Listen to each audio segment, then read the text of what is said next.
మహర్షి Dayanand Vedic school మరియు autism school. Autism బుద్ధిమాంద్యం, వాటి లక్షణాలు: సామాజిక సంబంధాల లోపము, ఇతర పిల్లలతో కలిసి ఆటలు ఆడటానికి ఆసక్తి చూపకపోవడము, ఎదుటివారి కళ్ళల్లో చూసి మాట్లాడలేకపోవడం, పేరుతో పిలిచినా స్పందించకపోవడము,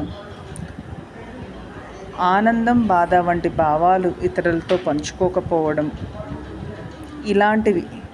చేతులు ఊపడం, శరీరంతో ఊగడం, ఇవే పని మళ్ళీ మళ్ళీ చేయటం, ఒకే దారిలో నడవాలనుకోవడం, రోజువారీ అలవాట్లలో మార్పు వస్తే ఎక్కువ అసహనం చూపించడం,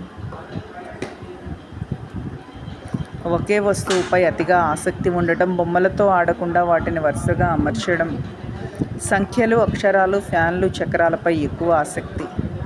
ముఖ్య గమనిక: వీటిలో మీరొక్కసారి వినండి, దీనిని పూర్తిగా పెట్టిన పాంప్లెట్ని కూడా చదవండి. ఆటిజం అనేది రోగం కాదు, అది మెదడు అభివృద్ధికి సంబంధించిన ఒక స్థితి. అందరూ ఆటిజం పిల్లలు ఒకేలా ఉండరు.